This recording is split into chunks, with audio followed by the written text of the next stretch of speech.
আসসালামু আলাইকুম সম্মানিত দর্শক। আশা করি আপনারা সবাই অবশ্যই ভালো আছেন। দেখুন, আজ আমি আপনাদের সামনে এমন একটি বিষয় নিয়ে হাজির হয়েছি। আমি মনে করি যা কেবলমাত্র বর্তমান সময়ের কোনো রাজনৈতিক অস্থিরতা নয়। বরঞ্চ এর শিকড় কিন্তু অনেক গভীরে গ্রথিত। আমরা যখন দেশ, রাজনীতি এবং প্রতিবেশী রাষ্ট্রের সাথে আমাদের সম্পর্কের কথা বলি, তখন আমাদের চোখের সামনে ভেসে ওঠে ইতিহাসের হাজারো ধূসর পাণ্ডুলিপি। এটাই সত্যি। আজ আমাদের আলোচনার কেন্দ্রবিন্দুতে রয়েছে বাংলাদেশ ও ভারতের মধ্যকার সেই চিরন্তন টানাপোড়েন, যা সাম্প্রতিক সময়ে এক নতুন মাত্রা পেয়েছে। বিশেষ করে আমাদের বর্তমান সরকারের পররাষ্ট্র উপদেষ্টা জনাব হুমায়ুন কবির যখন দিল্লির উদ্দেশ্যে একটি সতর্কতা উচ্চারণ করলেন, তখন রাজনৈতিক মহলে এক ধরনের গুঞ্জন শুরু হয়েছে। ব্যাপারটা আসলে কি? ডাল মে কুছ কালা হ্যায় নাকি পুরো ডালই কালো? প্রিয় দর্শক, ইতিহাসের দিকে যদি আমরা একটু তাকাই, সম্রাট আকবর যখন তার সাম্রাজ্য বিস্তার করছিলেন, তখন বাংলার ১২ ভূঁইয়ারা কিন্তু দিল্লির আনুগত্য সহজে মেনে নেননি। দিল্লির সাথে বাংলার এই যে এক ধরনের প্রেম বিরহের সম্পর্ক, এটি কিন্তু আজকের নতুন নয়। ভারতের সাথে আমাদের সম্পর্ক কখনো রক্তের অক্ষরে লেখা বন্ধুত্বের, আবার কখনো গভীর অবিশ্বাসের কুয়াশায় ঢাকা। অতি সম্প্রতি আমরা দেখলাম বাংলাদেশের পররাষ্ট্র উপদেষ্টা দিল্লিতে অবস্থানরত সাবেক প্রধানমন্ত্রী শেখ হাসিনাকে নিয়ে ভারতকে বেশ কড়া ভাষায় সতর্ক করলেন।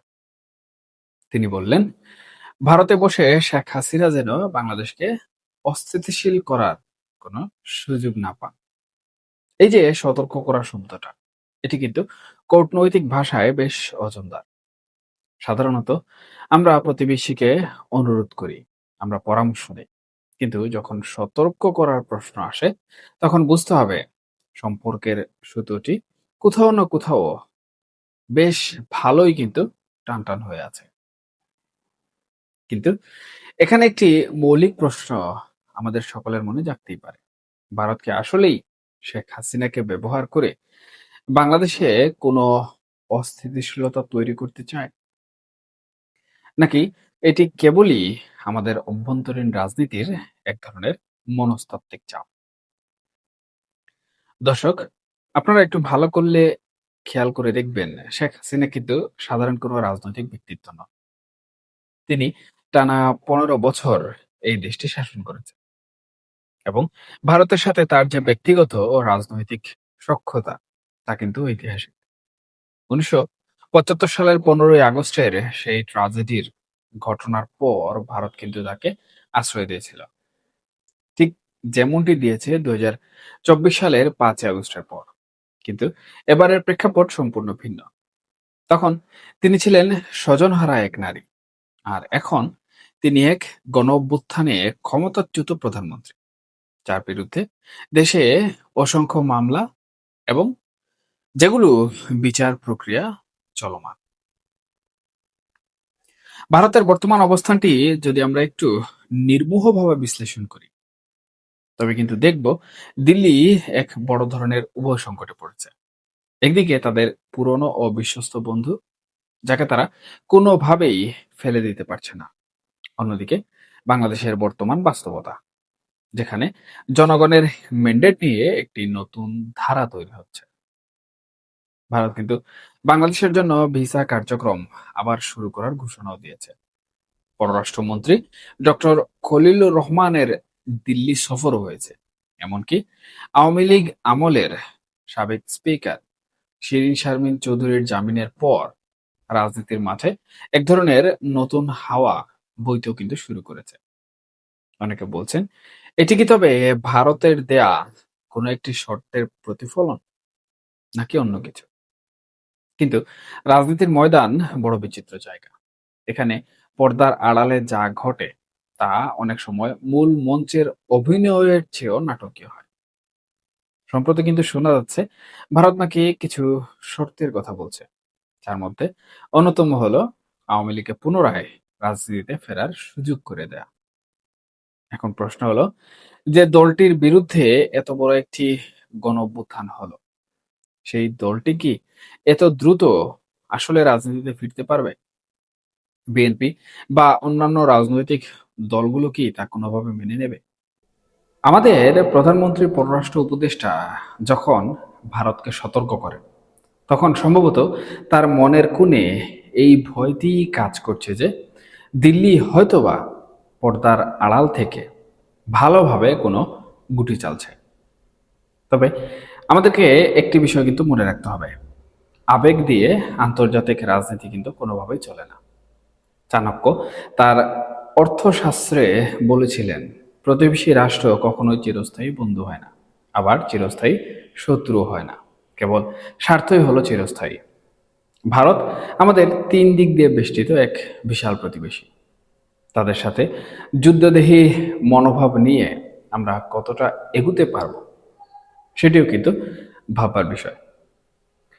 প্রফেসর ইউনূস সরকারের আমলে আমরা দেখেছি সম্পর্কের এক ধরনের শীতলতা, কিন্তু সেই শীতলতা ভেঙে যখন বিএনপির মতো সরকার ভারতের সাথে সম্পর্কের নতুন সমীকরণ তৈরি করার চেষ্টা করছে, তখন সাধারণ মানুষের মনে প্রশ্ন জাগা স্বাভাবিক।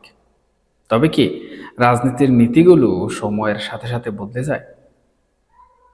যদি তাই হয়, তাহলে এখানে ভারত আর বাংলাদেশের বর্তমান যে সম্পর্ক আমরা চিন্তা করছি, বিশেষ করে বিএনপি সরকারের সাথে ভারতের বর্তমান মোদী সরকারের যে বন্ধুত্বপূর্ণ সম্পর্ক, সেই সম্পর্ক আদৌ কতদিন টিকবে? বিষয়টা কি শুধুমাত্র শেখ হাসিনাকে কেন্দ্র করে ঘুরছে, নাকি শেখ হাসিনার বাইরেও অন্য বিষয়কে কেন্দ্র করে ঘুরছে? দেখুন, ২০০১ থেকে ২০০৬ সালের যে ইতিহাস আমরা জানি, তখন কিন্তু বিএনপি সরকার ক্ষমতায় ছিল। তখন ভারতের জাতীয় নিরাপত্তা ইস্যুতে নানা ব্যাঘাত কিন্তু ঘটেছিল। তখন আমরা খুব ভালো করে লক্ষ্য করেছি, বিএনপি সরকারকে দেশ পরিচালনা করতে গিয়ে নানাভাবে কিন্তু হিমশিম খেতে হয়েছে। এর কারণ কি? এর কারণ হচ্ছে প্রতিবেশী রাষ্ট্রের সাথে তখন সুসম্পর্ক বজায় ছিল না। বিদ্যুৎ খাত, জ্বালানি খাত, এমনকি অর্থনৈতিক সেক্টরগুলোতে সেই সময় ভঙ্গুর দশা দেখা গিয়েছিল। যার কারণে দেশের অবস্থাও অনেকটা ঝুঁকিপূর্ণ পরিস্থিতিতে চলে গিয়েছিল। এখন বর্তমান সময়ে এসে প্রধানমন্ত্রীর পররাষ্ট্র বিষয়ক উপদেষ্টা যেভাবে ভারতকে সতর্ক করছেন, তাতে যদি ২০০১ থেকে ৬ সালের মতো পুনরায় সম্পর্কের বরফ শীতল অবস্থা কাটিয়ে না উঠে আবারও যদি বরফ শীতল আরেকটি সম্পর্ক গড়ে ওঠে, তাহলে এই বিএনপি সরকারের ভবিষ্যৎ কোন দিকে যাবে? কারণ ভারতকে কিন্তু কোনোভাবে অবহেলা করার সুযোগ নেই। এই দক্ষিণ এশিয়ায় পরাশক্তি হিসাবে ভারত কিন্তু কূটনৈতিক এবং আন্তর্জাতিক যে রাজনীতি রয়েছে সেখানে অত্যন্ত গুরুত্বপূর্ণ ভূমিকা পালন করে থাকে। এমনকি বাংলাদেশের রাজনীতির অভ্যন্তরে নানাবিধ পরিবর্তনের জন্য কিন্তু ভারত শতভাগ দায়ী। এটাকে আপনি কোনোভাবে কিন্তু অবহেলা করতে পারবেন না। আপনি এখানে যতই মার্কিন ডিপ স্টেট বলুন, সিআইএ বলুন, কিন্তু ভারতের কিংবা ভারতের যে কূটনৈতিক তৎপরতা রয়েছে সেটিকে কিন্তু কোনোভাবে আপনাকে পাশ কাটিয়ে যাওয়ার সুযোগ নেই। কারণ এই ইন্দো প্যাসিফিক অঞ্চলে নিয়ন্ত্রণ পাওয়ার জন্য যারা লড়াই করছে ভূ রাজনৈতিক অঙ্গনে, তাদের মধ্যে ভারত অত্যন্ত গুরুত্বপূর্ণ অবস্থানে রয়েছে এবং ভারত চায় তার বলয়কে সে নিয়ন্ত্রণ করতে। এর জন্য যে ধরনের বলয় প্রয়োজন করা প্রয়োজন, যেখানে যে কূটনৈতিক তৎপরতা চালানো প্রয়োজন, সেটি কিন্তু তারা সবসময়ই বরাবরের মতো চাল দিয়ে এসেছে। সুপ্রিয় দর্শক, শিরীন শারমিন চৌধুরীর জামিন পাওয়া কিংবা আগামীতে আওয়ামী লীগের অন্যান্য নেতাদের ক্ষেত্রেও একই ধরনের নমনীয়তা দেখানো কি কোনো বিশেষ সমঝোতার অংশ? অনেকে বলছেন ইসকন নেতা চিন্ময় প্রভুর মুক্তির বিষয়টিকেও ভারত বেশ গুরুত্বের সাথে বর্তমান সময়ে দেখছে। এই যে ধর্মীয় এবং রাজনৈতিক ইস্যুগুলোকে একসাথে গেঁথে ফেলা এটি কিন্তু ভূ-রাজনীতির এক পুরনো খেলা। কিন্তু আমাদের সার্বভৌমত্বের প্রশ্নে যখন কোনো আপোস করার কথা ওঠে, তখন কিন্তু সাধারণ মানুষ বিচলিত হয়। প্রধানমন্ত্রী পররাষ্ট্র উপদেষ্টা হুমায়ুন কবির হয়তো সেই বিচলন থেকেই ভারতকে সতর্ক করেছেন। তার ভাষায় কিছুটা কঠোরতা থাকতে পারে। তিনি হয়তো প্রবাসে দীর্ঘ সময় থাকার কারণে বাংলা শব্দচয়নে কিছুটা দুর্বল হতে পারেন। কিন্তু তার বার্তার গুরুত্ব কিন্তু এখানে অপরিসীম এবং কঠোর। কিন্তু আমাদেরকে একটু তলিয়ে দেখা দরকার। শেখ হাসিনাকে কি ভারত আসলেই বাংলাদেশের হাতে তুলে দেবে? দেখুন, আন্তর্জাতিক অপরাধ ট্রাইব্যুনাল তাকে দেশে ফিরিয়ে আনার জন্য যে আইনি প্রক্রিয়া শুরু করেছে, তা ভারতের জন্য এক বিরাট অগ্নিপরীক্ষা। ভারত যদি তাকে ফেরত দেয়, তবে তারা তাদের একজন পরম মিত্রকে হারানোর ঝুঁকি নেবে। আর যদি না দেয়, তবে বাংলাদেশের বর্তমান সরকারের সাথে তাদের সম্পর্কের ফাটল আরো ব্যাপকভাবে চড়াও হবে। এখানে ভারতের প্রধান বিরোধী দল কংগ্রেস এবং ক্ষমতাসীন বিজেপি উভয়ই কিন্তু শেখ হাসিনার ব্যাপারে একমত এবং তারা মনে করে শেখ হাসিনাকে আশ্রয় দেয়া তাদের একটি নৈতিক দায়িত্ব। কিন্তু এই নৈতিকতা কি বাংলাদেশের সাথে দীর্ঘমেয়াদী বন্ধুত্বের চেয়ে অনেক বেশি বড়? প্রিয় দর্শক, আপনারা যদি একটু ইতিহাসের পাতা উল্টান এক্ষেত্রে, তবে দেখবেন এই দক্ষিণ এশিয়ায় শক্তির ভারসাম্য রক্ষার খেলায় বড় দেশগুলো কিন্তু সবসময় ছোট দেশগুলোর অভ্যন্তরীণ রাজনীতিতে প্রভাব বিস্তার করতে চায়। কিন্তু বাংলাদেশের মানুষ এখন অনেক বেশি সচেতন। তারা কিন্তু আর কোনো গুলামি বা দাদাগিরি মেনে নিতে রাজি নয়। আমরা ভারতের সাথে সুসম্পর্ক চাই, কিন্তু সেই সম্পর্ক হতে হবে পারস্পরিক শ্রদ্ধার ভিত্তিতে।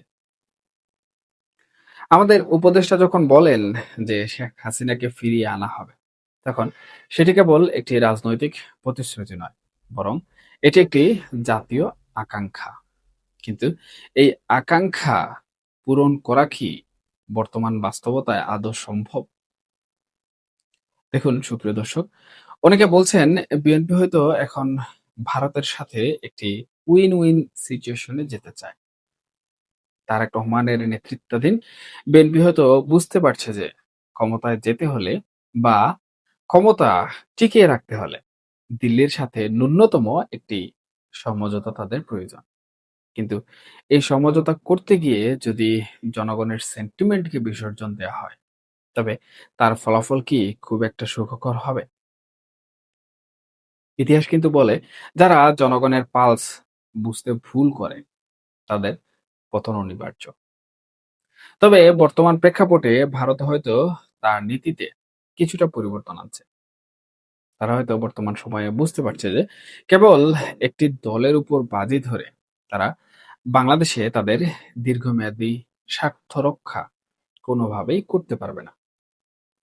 কিন্তু একটি কথা আমাদের মনে রাখা দরকার, প্রতিবেশী যখন শক্তিশালী হয়, তখন তার সাথে কথা বলার সময় শব্দের ব্যবহারে খুব যত্নশীল হতে হয়। আমাদের প্রধানমন্ত্রী পররাষ্ট্র উপদেষ্টা দিল্লিকে সতর্ক না বলে যদি অনুরোধ বা পরামর্শ দিতেন, তবে কি সম্পর্কের রসায়নটা ভিন্ন হতো? শব্দ কিন্তু অনেক সময় অস্ত্রের চেয়েও বেশি শক্তিশালী হয়। একটি ভুল শব্দ বছরের পর বছর ধরে গড়ে ওঠা বিশ্বাসকে মুহূর্তের মধ্যে ধূলিসাৎ করে দিতে পারে। তবে কি আমাদের উপদেষ্টারা এখনো কূটনৈতিক শিষ্টাচারের সেই সূক্ষ্ম জায়গাগুলো রপ্ত করতে পারছেন না? নাকি তারা জেনে শুনেই এক ধরনের মারমুখী অবস্থান নিচ্ছেন, যাতে দেশের মানুষের কাছে নিজেদের ভারত বিরোধী ভাবমূর্তি আসলে বজায় রাখতে পারেন? তবে এখানে ডাল মে কুছ কালা হে এই প্রবাদটি বড়ই প্রাসঙ্গিক। কারণ আমরা সামনে যা দেখছি তার আড়ালে হয়তো আরো বড় কোনো পরিকল্পনা কাজ করছে। হয়তো আওয়ামী লীগকে রাজনীতিতে ফিরিয়ে আনার মাধ্যমে একটি অংশগ্রহণমূলক নির্বাচনের ক্ষেত্র তৈরি করা হচ্ছে, যেখানে ভারতেরও একটি প্রচ্ছন্ন সায় থাকবে। কিন্তু সেই নির্বাচনে জনগণের অংশগ্রহণ কতটা নিশ্চিত হবে সেটি আসলে পরবর্তীতে দেখার বিষয়। আমাদের কিন্তু মনে রাখতে হবে ৫ই আগস্টের সেই রক্তক্ষয়ী বিপ্লব কোনো নির্দিষ্ট দল বা গোষ্ঠীর ছিল না। তা ছিল সাধারণ মানুষের একটি সংগ্রাম। তবে মুদ্রার অন্য পিঠও কিন্তু এখানে আছে। দেখুন এখন পর্যন্ত সেই বিপ্লব বা সেই গণ-অভ্যুত্থান নিয়ে যে ধরনের ষড়যন্ত্র বা যে ধরনের পর্দা ফাঁস হচ্ছে, তাতে এটি কোনোভাবেই কিন্তু এখন আর জনগণের সেই কাঙ্ক্ষিত বিপ্লব নেই। এটি হয়ে গেছে একটি শ্রেণীর বা একটি পরাশক্তির নির্দিষ্ট দাবার চাল, যেটি শুধুমাত্র স্বার্থের কারণে একটি সরকার পরিবর্তন বা একটি রেজিম পরিবর্তন। তাহলে এখানে জনগণের যে ম্যান্ডেট বা জনগণের যে অংশগ্রহণ সেই বিষয়টি কিন্তু এখন আর মুখ্য থাকছে না। ইতিমধ্যে কিন্তু আমরা দেখতে পাচ্ছি বাংলাদেশের জনগণ এই বিপ্লব নিয়ে বা এই গণ-অভ্যুত্থান নিয়ে ব্যাপক ক্ষোভ প্রকাশ করছে। এবং তাদের ক্ষোভ প্রকাশ করার অন্যতম কারণ হচ্ছে তারা একটি সুন্দর বাংলাদেশ চেয়েছিলেন, একটি সুন্দর পরিবেশ চেয়েছিলেন। কিন্তু সেই পরিবেশ এবং তাদের চাওয়া পাওয়া বা তাদের আকাঙ্ক্ষা কোনোভাবেই কিন্তু পূরণ হয়নি। অন্তর্বর্তীকালীন সরকারের নানা ধরনের ব্যর্থতা, বর্তমান সরকারের দেশ পরিচালনা করতে গিয়ে নানামুখী সংকট, সব মিলিয়ে দেশের জনগণ কিন্তু এখন আর সেই বিপ্লব পরবর্তী যে সুন্দর বাংলাদেশের স্বপ্ন দেখেছিলেন সেটি কিন্তু এখন আর তারা চাচ্ছেন না। ইতিমধ্যে আমরা দেখেছি আওয়ামী লীগ প্রসঙ্গে যতগুলো সিদ্ধান্ত গ্রহণ করা হয়েছে, সেখানে এদেশের জনগণ ৬০ থেকে ৫৭% মানুষ কিন্তু আওয়ামী লীগের পক্ষে রায় দিয়েছে। এটি কিন্তু আওয়ামী লীগের জন্য একটি গুরুত্বপূর্ণ ধাপ। কারণ আমি কিছুক্ষণ পূর্বেই বলেছিলাম আমার আলোচনার সুবিধার্থে যে দেশের জনগণ আদৌ কি সেটা মেনে নেবে। কিন্তু বর্তমান সময়ে যে জরিপসমূহ দেখা যাচ্ছে এবং আওয়ামী লীগের প্রতি মানুষের যে ঝোঁক দেখা যাচ্ছে, তাতে আমার আলোচনার সুবিধার্থে করা প্রশ্ন বা বলা কথা এখানে কিন্তু উল্টে যাচ্ছে। আর এই মুদ্রার উল্টো পিঠটি নিয়ে বর্তমান সময়ে ভারত কিন্তু খুব সতর্ক অবস্থানে রয়েছে এবং তারা চায় না শেখ হাসিনাকে বা আওয়ামী লীগকে কোনোভাবে তারা হাতছাড়া করতে। কারণ আওয়ামী লীগ কিন্তু দীর্ঘদিনের তাদের পরীক্ষিত মিত্র। সুপ্রিয় দর্শক, ২০০১ থেকে ২০০৬ সালের যে ইতিহাসের কথা বললাম, সেটা হয়তোবা আমি সংক্ষিপ্তভাবে ক্ষুদ্র পরিসরে বলেছি। তবে ওই সময় কিন্তু এরকম ঘটনা ঘটেছিল যে ভারতকে সতর্ক করা হয়েছিল, ভারতকে হুমকি দেওয়া হয়েছিল এবং তারা সেখান থেকেই তাদের পরাশক্তির যে ক্ষমতা, কূটনৈতিক যে তৎপরতা সেটি চালাতে কিন্তু সক্ষম হয়েছে। এবং ২০০১ থেকে ২০০৬ সাল পর্যন্ত বাংলাদেশে কি পরিস্থিতি ছিল সেটি সেই সময় যারা রাজনৈতিক পর্যবেক্ষক ছিলেন এবং যারা রাজনীতির মাঠে থেকে অবজারভেশন করেছেন তারা খুব ভালো করে বলতে পারবেন। বাংলাদেশে আবারও সেই দিন ফিরে আসুক, এটা কিন্তু আমরা সাধারণ জনগণ হিসাবে কখনোই প্রত্যাশা করি না। তাই আমাদের নীতি নির্ধারক যারা আছেন, তারা অবশ্যই নিজেদের স্বার্থ এবং নিজেদের দেশের সার্বভৌমত্বকে ১ম এ প্রাধান্য দিবেন। আমরা আমি যেমনটি বললাম কারো সাথে গুলামি চাই না। সেটা হোক ভারত কিংবা আমেরিকা। আমরা চাই নিজেদের একটি স্বাধীন পররাষ্ট্রনীতি। সেই হিসাবে আমাদের পরাশক্তিকে প্রকৃতপক্ষে শিষ্টাচারের মধ্যে রেখে কথাবার্তা বলতে হবে বা তাদেরকে কোনোভাবে খেপিয়ে তোলা যাবে না। কারণ পরাশক্তি এমন ক্ষমতা রাখে যে ক্ষমতাগুলো তারা কাজে লাগাতে শুরু করলে একটি ক্ষুদ্র রাষ্ট্রে নানা ধরনের সংকট দেখা দেয়। এই যেমন ধরুন বিদ্যুতের বিষয়টি। ভারত যদি কোনোভাবে বিদ্যুৎ সাপ্লাই বন্ধ করে দেয়, তাহলে বাংলাদেশের পরিস্থিতি কি হবে? সেই ২০০১ থেকে ২০০৬ সালের পরিণতি আমরা আবারও দেখতে পাবো। যেটি সাধারণ জনগণ হিসেবে আমরা কখনোই আশা করি না। তাই আমাদের সবার উচিত আমাদের শিষ্টাচার বজায় রাখা। সবাই ভালো থাকবেন, সুস্থ থাকবেন। আল্লাহ হাফেজ।